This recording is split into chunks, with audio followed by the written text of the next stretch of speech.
Buenas tardes a todas las personas que estamos conectadas. Buenos días o buenas tardecillas en La Habana, ¿no, Nandi? Mm, Sí, 1:05. Ahí está. Bueno, ya arribamos a la cuarta sesión del ciclo La Tempestad, encuentros con artistas, creadoras e investigadoras de las artes escénicas.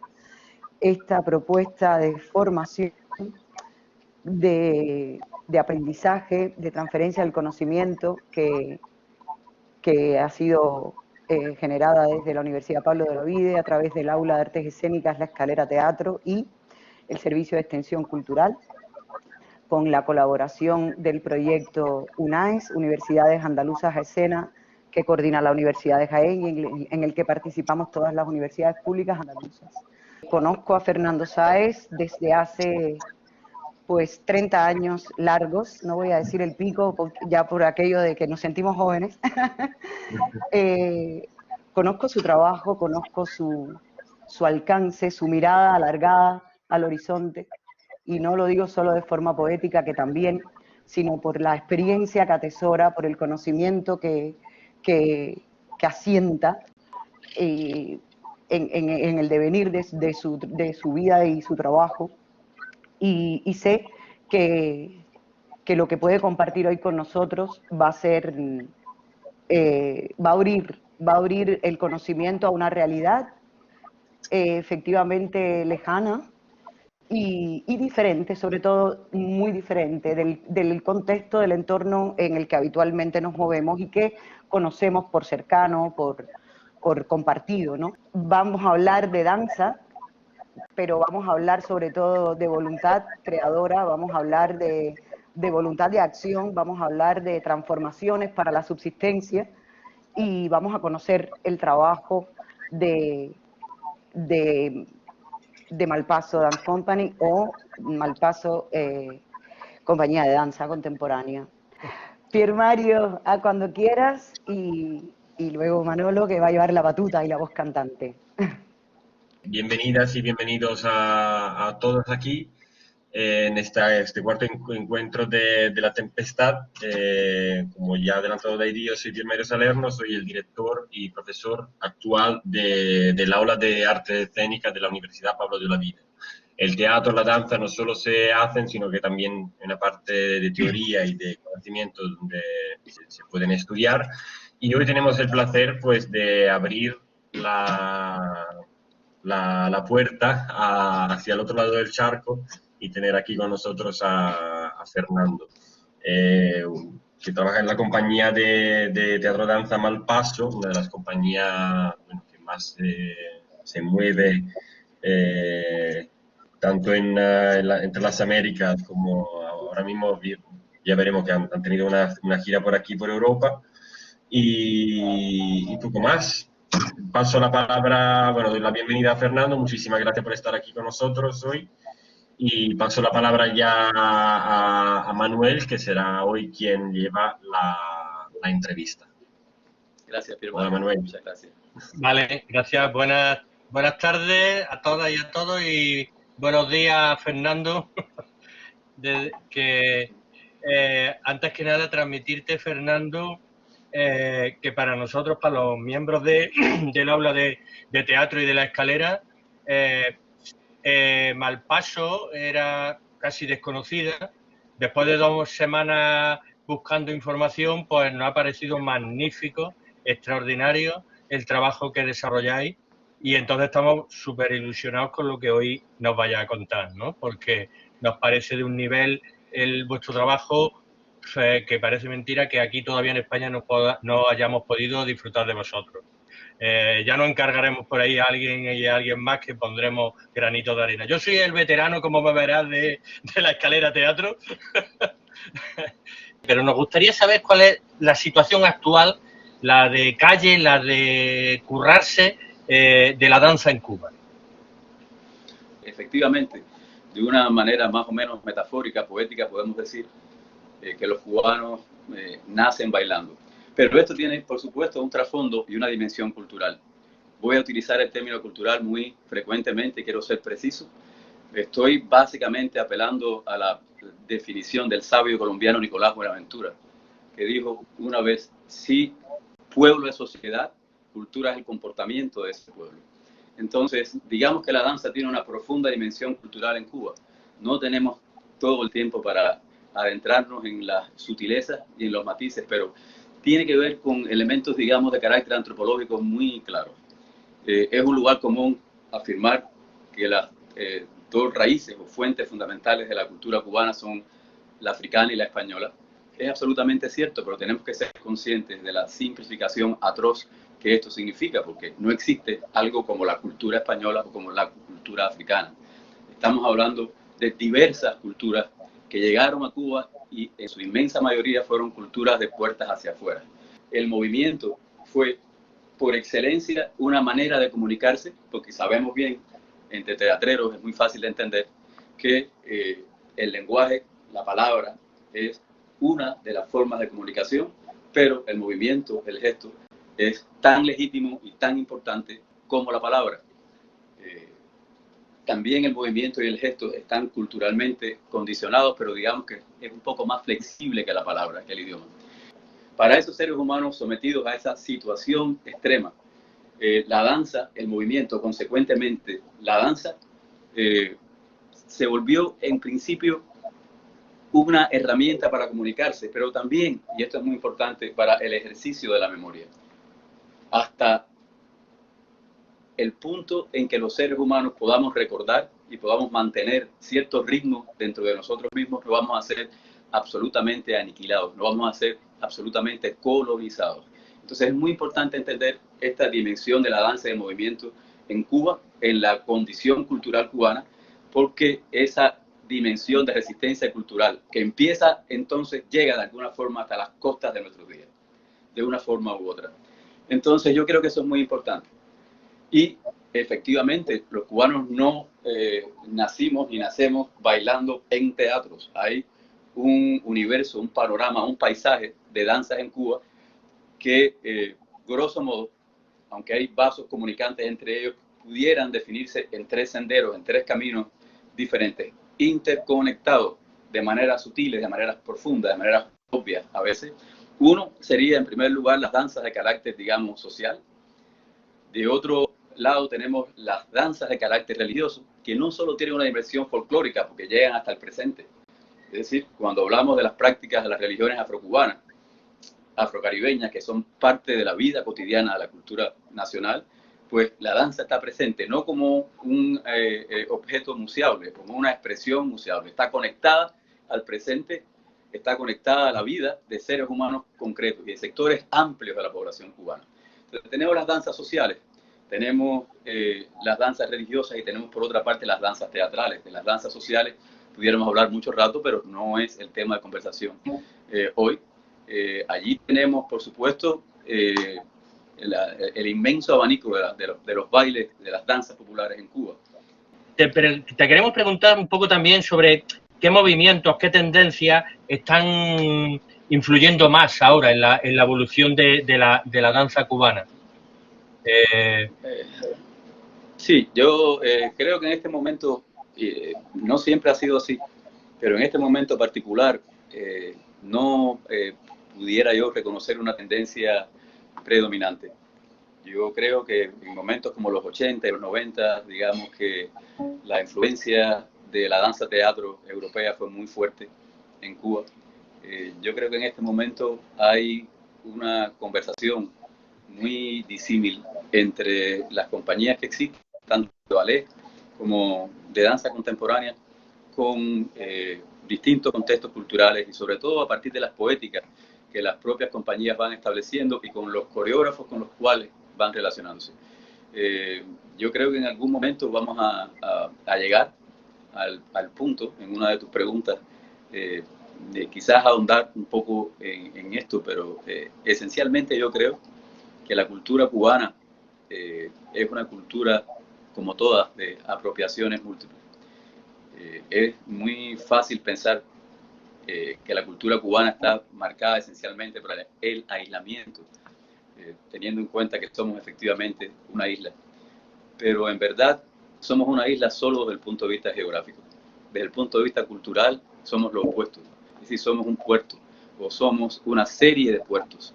Y esa relación, esas conversaciones entre los mundos interiores y los exteriores, esas tensiones entre el afuera y el adentro, han ido conformando quiénes somos. Esto incluso antes de los tiempos de la colonia, con mucha claridad durante la colonia, pero siempre esto ha ocurrido. ¿Dónde posicionaríamos el planteamiento de Malpaso Compañía de Danza? No tengo ningún problema en aceptar que la danza, como cualquier otra manifestación artística, sea elitista.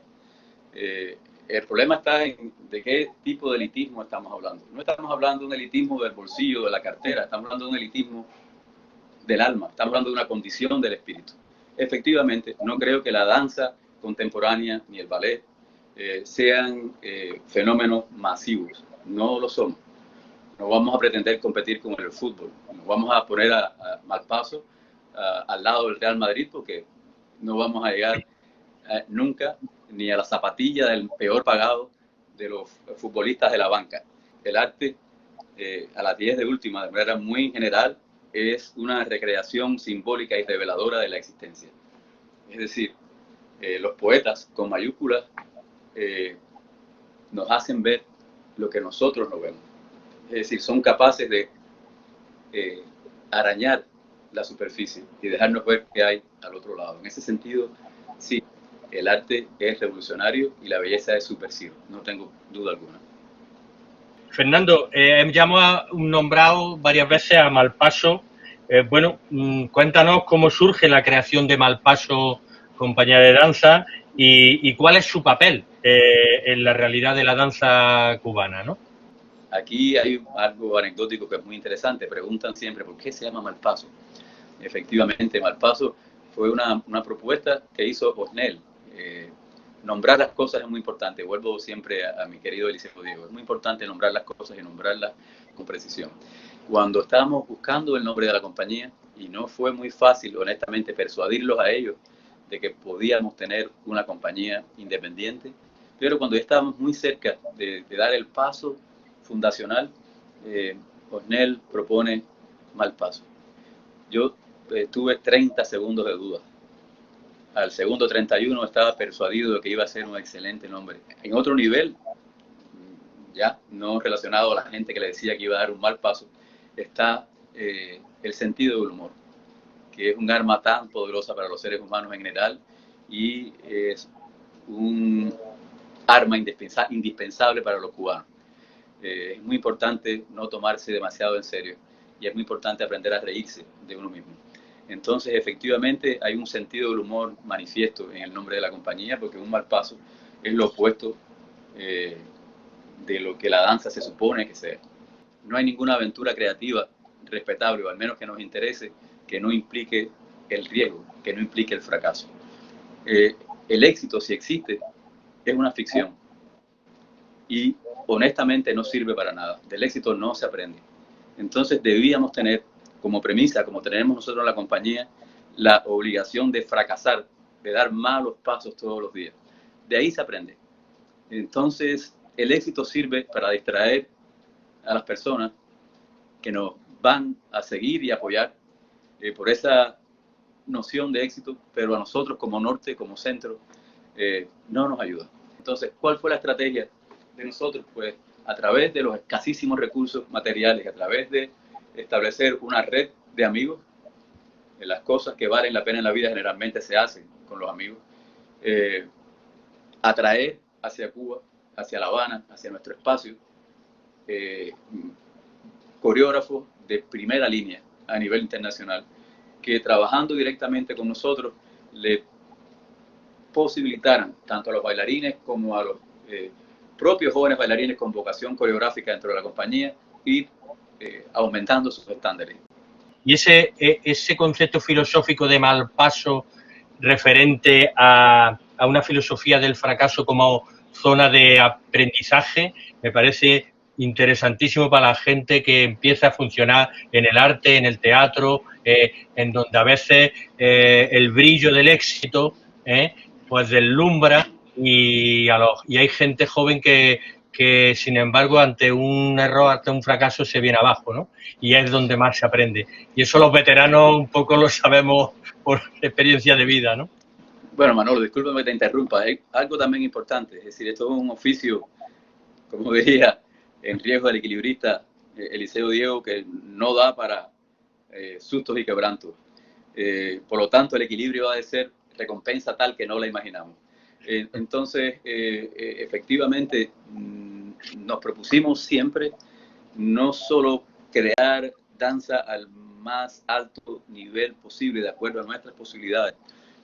No queremos ser una factoría de danza, una fábrica de danza. Queremos ser un espacio que se convierta para esos bailarines todavía jóvenes y algunos muy jóvenes, sea un proyecto de vida, que se pueda desarrollar dentro de la compañía un sentido de la existencia que tenga que ver también con un sentido de pertenencia.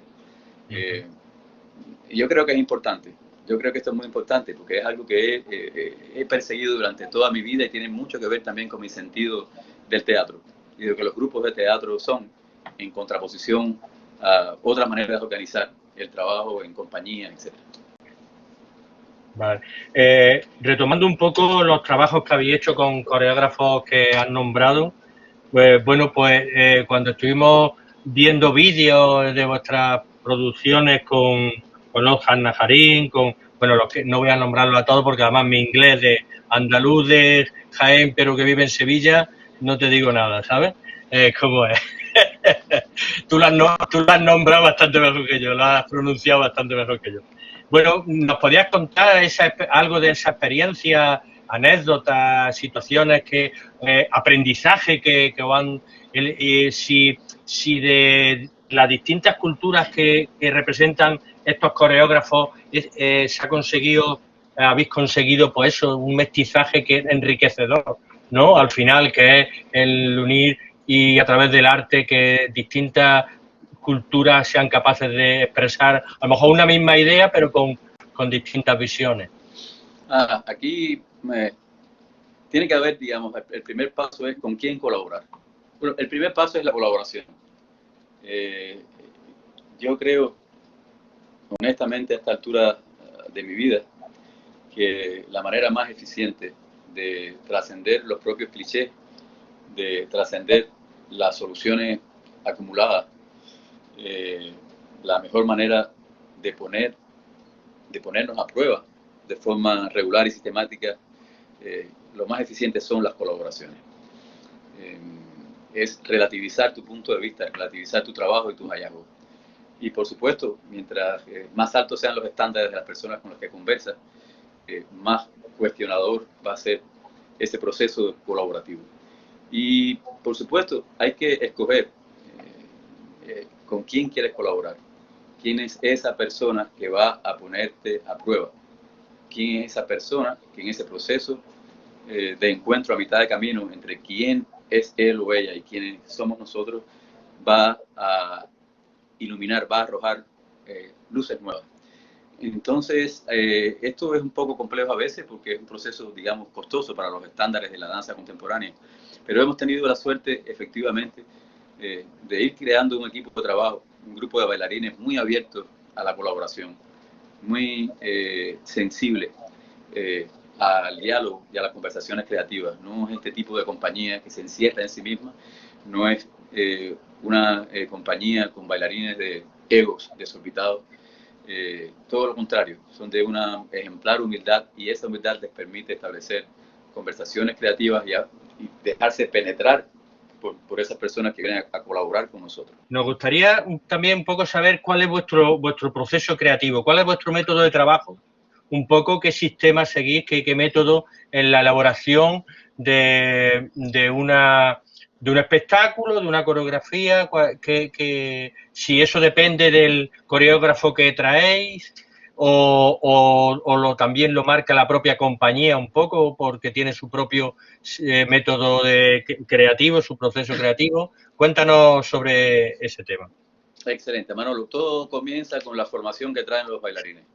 Nosotros tenemos bailarines graduados, entrenados en la técnica clásica, en el ballet y en la danza moderna y folclórica. En la compañía de bailarines de prácticamente toda Cuba, de Guantánamo, de Holguín, de Camagüey, de Matanzas, de La Habana. Y aunque la metodología de esas escuelas son similares, no existe una cultura cubana. Eso es un mito o una mentira rotunda. Existen muchas culturas cubanas, fragmentos de culturas cubanas interactuando y en permanente evolución. Esos bailarines, cuando vienen de distintas partes de Cuba, traen con ellos una información cultural que ha enriquecido el trabajo de la compañía. Son a veces sutiles, a veces no tanto, pero yo creo que es importante entender esa dimensión del trabajo de la compañía. Y de otra parte, hay que entender también que como entrenamiento básico, y esto no lo inventamos nosotros, es bastante común en muchas compañías de danza contemporánea, el ballet es, digamos, la técnica que se entrena de manera sistemática, aunque también de vez en cuando se entrenan técnicas contemporáneas y modernas. De otra parte, tenemos los bailarines, los coreógrafos de la casa. Ornel Delgado, digamos que es el principal coreógrafo, el cofundador y director artístico de la compañía.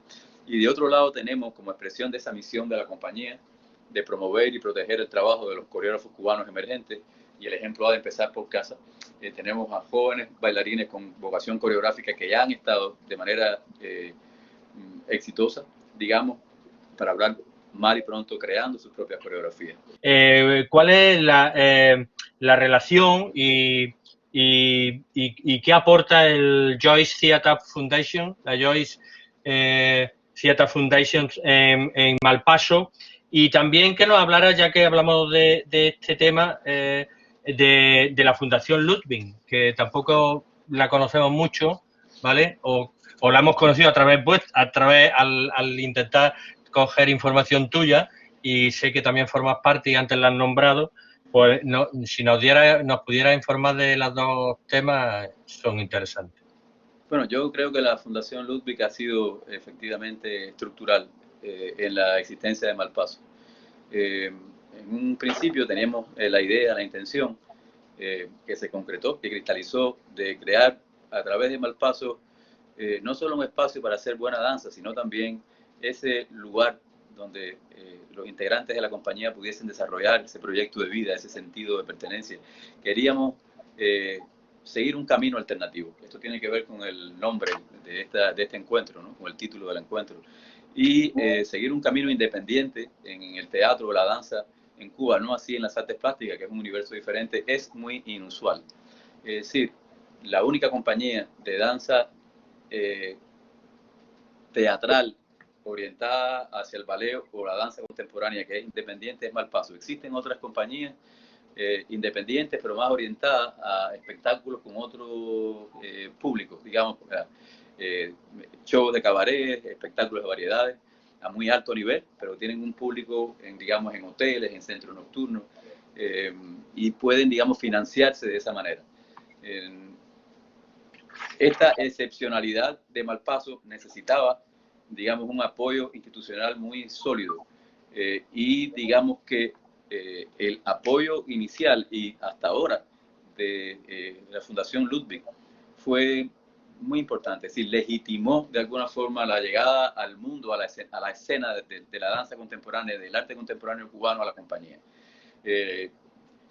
La relación entre las instituciones y los artistas y las agrupaciones es, digamos, que unívoca. Un artista muy importante que de pronto se afilie a una joven institución no muy prestigiosa, prestigia esa institución, y lo contrario ocurre, viceversa, cuando hay un joven artista o una compañía que acaba de surgir y es, digamos, apoyada y visibilizada por una institución tan influyente, eso legitima a la agrupación. Fue lo que nos pasó con la Fundación Ludwig de Cuba, y eso es lo más importante que nos ha aportado siempre, aunque también, y no es de despreciar, el apoyo económico que nos ha dado para ciertas producciones y para ciertos proyectos. Pero ese espacio de legitimidad y esa manera de lanzarnos, de encendernos los cenitales, los reflectores encima, ha sido muy importante. Y fue sobre todo muy importante en los primeros pasos de la compañía. La relación con el Joyce, digamos, es una relación concomitante. Tiene mucho que ver con la relación que tenemos con la Fundación Ludwig. Estamos hablando de dos fundaciones. Y este camino, digamos, de alteridad alternativo de Malpaso tiene que ver con que somos una organización sin afán de lucro. El dinero que la compañía ingresa es un dinero para hacerla sostenible, es decir, para pagar los salarios de los bailarines, obviamente, y para cubrir los costos de las producciones y los costos de gira. Pero no se supone que este dinero se incremente, no es lucrativo lo que hacemos.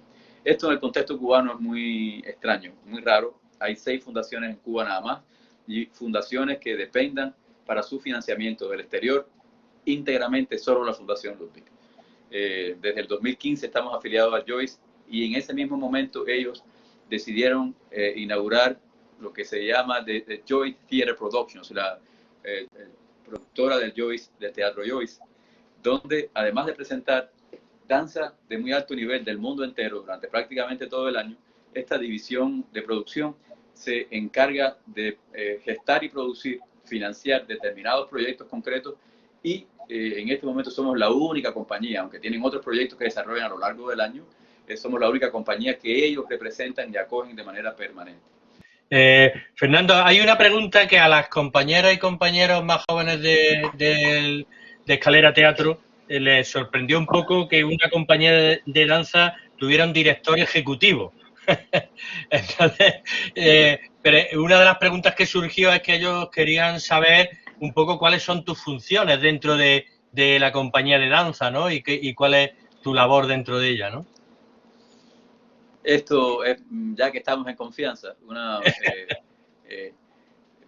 había que salir al mundo exterior con cierta formalidad. Y vale. Entonces, los 3 que fundamos la compañía, que somos como la pequeña junta directiva de la compañía, alternamos las funciones y hacemos todo. Nos ocupamos de todo. Ni ellos, Osnel y Daile, se desligan de las funciones organizativas, ni las funciones, digamos, logísticas, que tienen que ver con la procuración de fondos, que tienen que ver con la producción, que tienen que ver con las relaciones públicas. Todos hacemos de todo. Simplemente es un título formal para presentarnos al exterior. Ni yo estoy desvinculado de la parte creativa del trabajo cuando se trata de procesos que me involucran, de creación colectiva, de improvisaciones, ni ellos están desligados de las funciones logísticas y prácticas que hacen que la compañía funcione. Ya que han nombrado la gira y tal, cuéntanos cómo ha ido la experiencia de, en plena pandemia, hacer una gira por Europa, por Serbia, y qué experiencia os ha aportado el trabajar por estos lares. Manolo, hasta donde yo sé, y puede que esté equivocado, es el único festival de danza de carácter internacional presencial que ha ocurrido o está ocurriendo en el mundo. Por lo tanto, el reto y los obstáculos para los organizadores y para los participantes han sido inmensos. Y aquí hay que darle crédito a Aya Jung, una bailarina que es la fundadora de este festival, que está teniendo su edición número 18. Yo creo que ha tenido mucho coraje. Perdona, sí. Fernando, ¿puedes decirnos el nombre del festival y quizás para dejarlo en el chat para que las personas el festival, el Belgrade Dance Festival, el Festival de Danza de Belgrado, y el nombre de la directora y fundadora es Aya Jung, A-J-A, apellido Jung, como el psiquiatra. El psiquiatra. J-U-N-G, Aya Jung.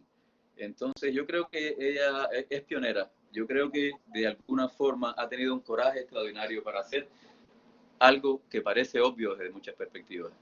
Es decir, hablamos del fútbol ahorita. Los campeonatos de fútbol no han parado los campeonatos de los deportes que mueven mucho dinero. Los aviones siguen volando a través del globo absolutamente abarrotados. Sin embargo, los teatros están cerrados. Fueron los primeros en cerrar y presumiblemente serán los últimos en abrir, y sabremos cuándo y con cuánta capacidad. Haber logrado involucrar al gobierno, a los sponsors privados, haber logrado crear las condiciones de higiene y sanitarias seguras para los públicos, los técnicos, los artistas participantes, y defender a toda costa que ocurra el festival, me parece que es digno de admiración, y Aya es una luchadora tenaz, es muy persistente. Te comentaba que hacemos una pregunta a todas las creadoras y creadores que han pasado por por el ciclo, la misma pregunta, y un poco por el título que se llama El ciclo de la tempestad, relativo también a la obra de Shakespeare. Entonces, en La tempestad, a la obra de Shakespeare, ¿ok? En La tempestad llega a la isla de Próspero, que es un lugar magnífico, onírico, donde todo es posible y que hace que todo se ponga en su sitio, de una nueva energía positiva. ¿Cuál es tu isla de Próspero, Fernando? Mi isla de Próspero. Yo creo que tiene que ver con el pequeño espacio, esa pequeña, ni siquiera isla, un islote, Malpaso. Malpaso es tu peñoncito, ¿no? Me encanta el momento, después de todo el discurso, y efectivamente la isla de Próspero es ese lugar desde donde todo nace, que no deja de ser las cuatro paredes de trabajo diario y cotidiano. Y al mismo tiempo es una isla que se mueve. No voy a decir isla flotante porque es una alusión demasiado directa a Eugenio Barba, a quien admiro, pero es una isla en movimiento porque efectivamente el epicentro de Malpaso está en La Habana, en el Vedado, en la esquina de 17 y E, pero donde quiera que se mueva, donde quiera que esté y se presente esa compañía en cualquier sitio del planeta, es, digamos, ese islote al cual me siento y me entrego. Es como, digamos, el lugar al que pertenezco. Soy un habitante del islote de Malpaso.